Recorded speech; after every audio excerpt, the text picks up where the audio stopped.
بسم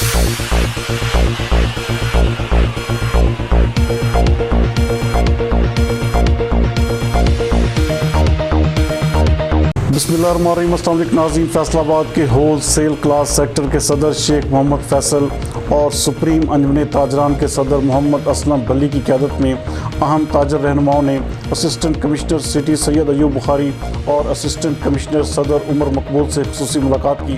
ہمارے divisional bureau chief میاں اعجاز اسلم کے مطابق اس ملاقات میں اسسٹنٹ کمشنر سٹی سید ایوب بخاری کا کہنا تھا کہ سرکولر روڈ پر کسی بھی قسم کی تجاوزات قبول نہیں کی جائے گی۔ جس دکان کے سامنے گاڑی کھڑی پائی گئی اس کو سیل کر دیا جائے گا اور اس دکاندار سے کوئی بھی نرمی نہیں برتی جائے گی۔ انہوں نے کہا کہ مجھے امید ہے کہ ہمیشہ کی طرح تاجر برادری بھی تعاون کرے گی۔ وفد میں سپریم انجمن تاجران کے صدر اسلم بلی اور ہول سیل کلاس سیکٹر کے صدر شیخ محمد فیصل سمیت جنرل سیکٹری عبدالوحید چودھری بہادر علی، شیخ یوسف موتی، شیخ آصف چودھری سلطان، شیخ تنویر، حاجی عابد، ملک شاہد رسول اور دیگر بھی شامل تھے۔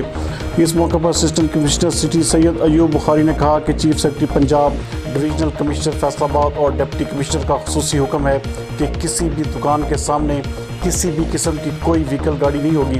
ان کا کہنا تھا کہ میں خود سرکولر روڈ کا وزٹ کروں گا اور اگر کسی بھی دکان کے سامنے کسی قسم کی کوئی تجاوزات یا گاڑی کھڑی پائی گئی تو قانون کے مطابق اسے سخت سزا دی جائے گی۔ انہوں نے سرکولر روڈ کے دکانداروں سے اپیل کی کہ اپنا کاروبار جاری رکھنا چاہتے ہیں تو تجاوزات اور وہیکل کو ہٹا دیں ورنہ آپ کی دکان سیل کر دی جائے گی۔ اس موقع پر تاجران نے ان کو اپنے مکمل تعاون کا یقین دلایا۔